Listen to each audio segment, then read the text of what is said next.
Mes bien chers frères, le royaume des cieux est comparable à un trésor caché dans un champ, à une perle fine de grande valeur, pour lequel et pour laquelle on est prêt à tout vendre, à abandonner tout, sans exception, pour l'acheter. Est-ce que vous êtes prêt à tout abandonner, à tout vendre, pour acheter un trésor, une perle fine? Vous ne le ferez que si vous connaissez la valeur de ce trésor et de cette perle fine. On n'abandonne pas facilement tout pour aller vers l'inconnu. Ce trésor, cette perle fine, c'est donc le royaume de Dieu, pour lequel on peut tout quitter, car il n'y a rien de plus grand que celui-ci. Jésus enseigne à ses foules. Et il leur dira, le royaume des cieux, ce n'est pas seulement après la mort, c'est dès ici-bas. Le royaume des cieux, c'est la vie de Dieu dans nos cœurs. Car l'éternité, la vie éternelle, n'est autre que de connaître et d'aimer Dieu. Or, on apprend à connaître et aimer Dieu dès ici-bas. Comment pourrions-nous choisir seulement à notre mort un trésor que nous aurions repoussé au lendemain, nous disant on a le temps de vivre sur terre, on verra après. La vie sur la terre n'a d'autre but que de chercher ce trésor, cette perle fine. N'a d'autre but que de renoncer à tout pour le chercher et l'acquérir. La vie de Dieu dans notre cœur est ce qu'il y a de plus précieux.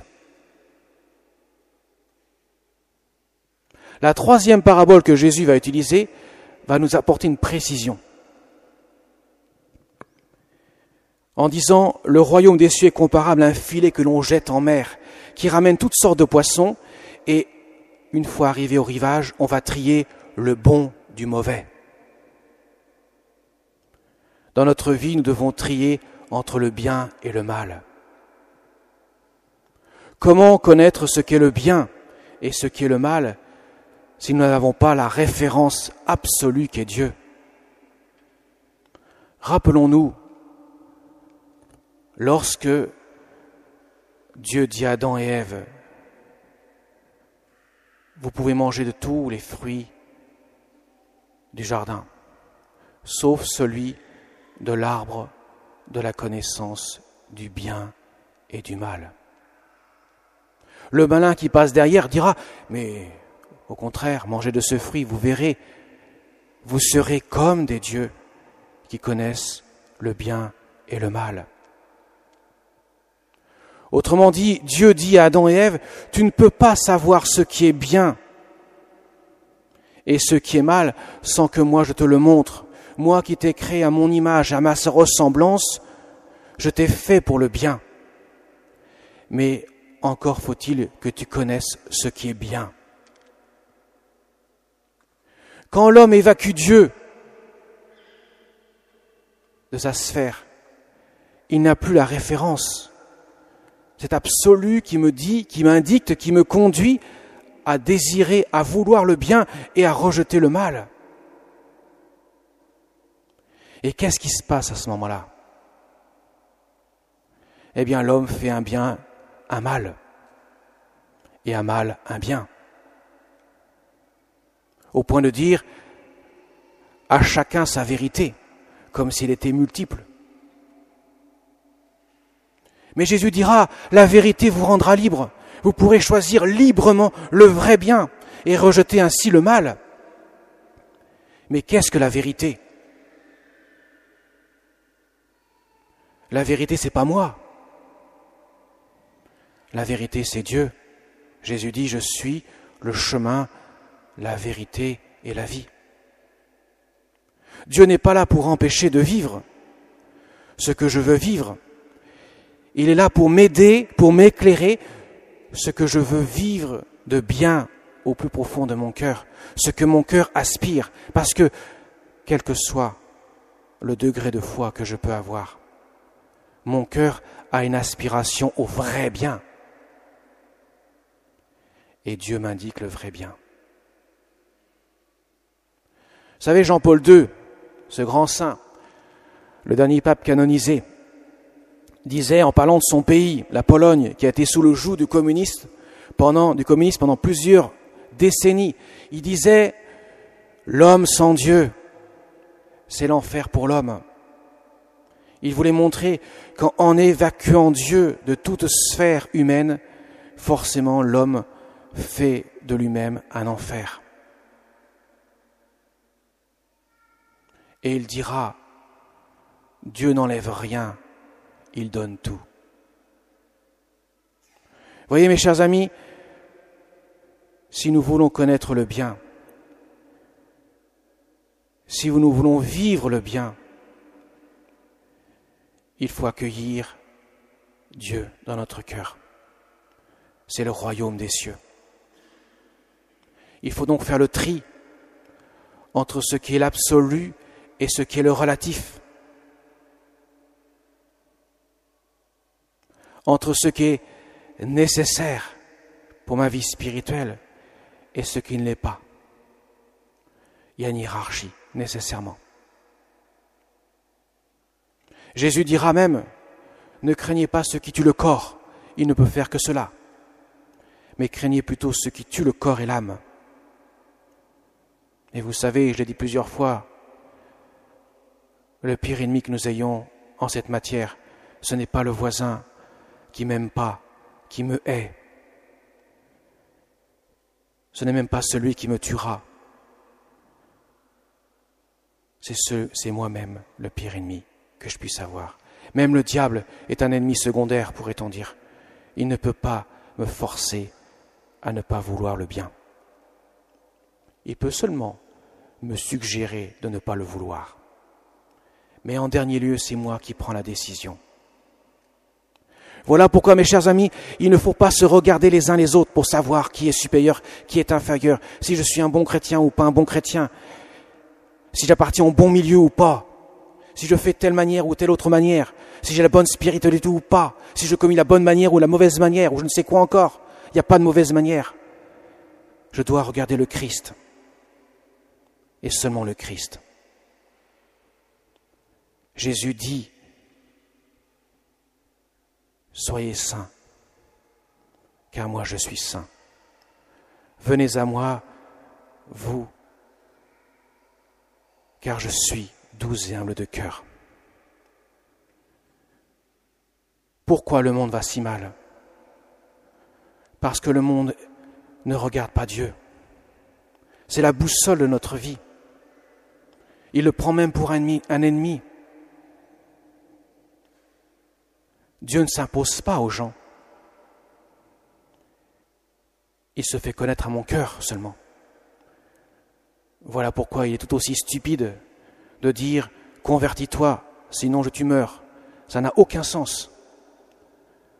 Si Dieu voulait qu'on se convertisse de force, il l'aurait fait dès le départ, dès notre naissance. Nous serions automatiquement chrétiens. Mais vous savez que nous devenons chrétiens. On le devient par le baptême. Nul n'est forcé d'aimer, parce que l'amour est un acte libre. Dieu ne s'impose pas aux masses. Il frappe à la porte de mon cœur, de chacun de nos cœurs, et il se fait connaître. Ce que les pharisiens n'avaient pas compris, Jésus le révèle au tout petit. Les pharisiens réservaient le culte à Dieu de manière extérieure, en faisant des choses pour Dieu. Mais ils n'avaient pas découvert l'amour de Dieu. Ils étaient étrangers à Dieu. Jésus était là, leur parlant, même les bousculant, les titillant, et ils ne se convertissent pas. Au contraire, il dit c'est même leur mort. Il a beau faire de grands miracles, même faire revenir des morts à la vie, sans aucun doute possible, puisque Lazare sentait depuis 4 jours. Et voilà qu'il décide ouvertement de le faire mourir. Voir Jésus ne suffit pas pour se convertir. La preuve en est. C'est l'accueillir dans mon cœur qui est le vrai chemin qui me conduit à lui. Pourquoi Jésus dit « Laissez venir à moi les petits enfants, car le royaume des cieux leur est comparable. » Parce que l'enfant naturellement fait confiance. Naturellement fait confiance. Pourquoi Jésus dit à Sainte Faustine de faire inscrire sur le tableau de la miséricorde « Jésus, j'ai confiance en toi ». Parce que c'est la confiance, c'est le vase de la confiance, comme dira Jésus. C'est par le vase de la confiance que je peux venir dans votre cœur et l'habiter. Pour lui donner tout simplement ce dont il réclame sans cesse, consciemment ou inconsciemment, son amour. La vie chrétienne, mes chers amis, est donc centrée sur le Christ. Quand je vais recevoir la communion dans quelques instants, c'est Jésus qui embrase mon cœur, qui est présent dans mon cœur, qui habite mon cœur. Et lui seul doit être l'objet de mon attention.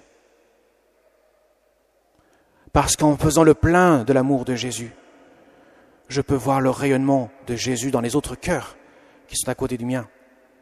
Je peux les aimer, même s'il n'est pas d'affection naturelle pour eux. Je peux apprendre à les aimer, puisque Jésus me demande d'aimer mon prochain comme moi-même. Si Jésus me donne ce commandement nouveau, comme il le dit, parce qu'il est fondé sur sa croix, comme je vous aimais, c'est sur la croix.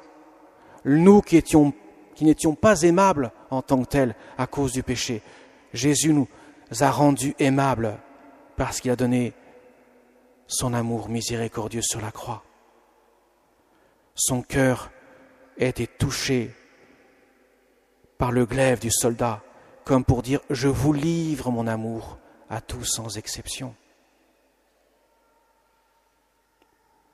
Jésus m'aime de tout mon cœur. De tout notre cœur, nous pouvons l'aimer parce qu'il répond à l'amour par une surabondance d'amour. Mes chers amis, quand il dit au scribe, quand il dit qu'un scribe, c'est quelqu'un qui écrit, qui réécrit sans cesse la Sainte Écriture. C'est la machine à écrire de l'époque, ou l'ordinateur de l'époque, pourrait-on dire, puisqu'il fallait conserver les écrits par une retranscription sans cesse sur de nouveaux papyrus. La loi, la Torah, la Bible. Et voilà que Jésus leur dit, un scribe qui approche du royaume de Dieu, qui devient disciple du royaume de Dieu, tout ce qu'il a reçu de l'ancien, il le garde, parce que l'ancien conduit au nouveau. Et quel est ce nouveau ? C'est Jésus, puisque Jésus accomplit les Écritures. Voilà pourquoi il dit, tout scribe devenu disciple du royaume des cieux est comparable à un maître de maison qui tire de son trésor du neuf et de l'ancien.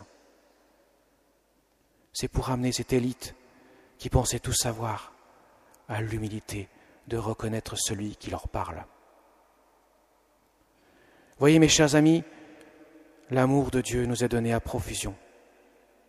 Et quand Jésus nous parle dans l'évangile que nous avons entendu à l'instant, il ne parle pas simplement à la foule, il parle aussi à chacun d'entre nous. Il s'adresse à nous pour que nous puissions écouter cette parole.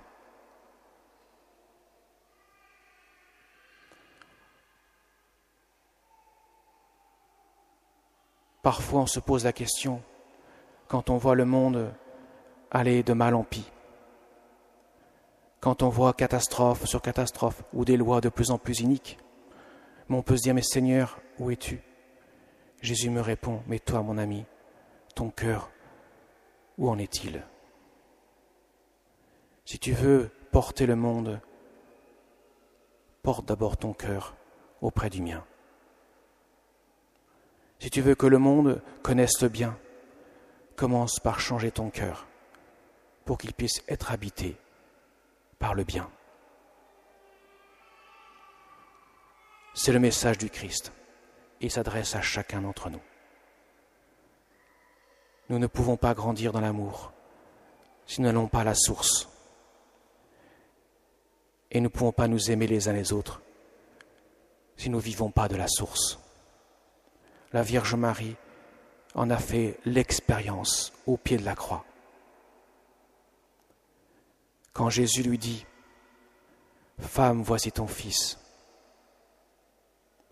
il lui dit cela parce qu'elle a fait l'expérience de l'amour indicible de son fils dans son cœur. Quand son cœur est transpercé en même temps par le glaive de douleur, en même temps que celui de son fils par le glaive du soldat, Marie révèle son cœur au monde. Un cœur qui aime son Dieu et qui aime son prochain comme soi-même, au point de devenir la mère des hommes. Elle est devenue la mère de Dieu parce qu'elle a écouté la parole de Dieu, l'a contemplée, l'a méditée dans son cœur. Elle est devenue la mère des hommes parce que de cet amour qu'elle a reçu, elle a aimé tous les hommes comme son propre fils, y compris ses bourreaux qui se sont déchaînés sur lui. Quand vous avez du mal à vivre la foi chrétienne, quand vous avez du mal à avancer par le doute, par les épreuves du monde, cette vie qui parfois nous éloigne de Dieu, ou du moins qui nous fait parfois conduire au désespoir, tournons-nous vers Marie, la Vierge Marie, notre Mère du ciel. Au moment le plus tragique de son existence, elle a gardé confiance, stabat mater, elle était debout au pied de la croix, car rien ne pouvait l'écrouler, car Dieu habitait son cœur. Amen.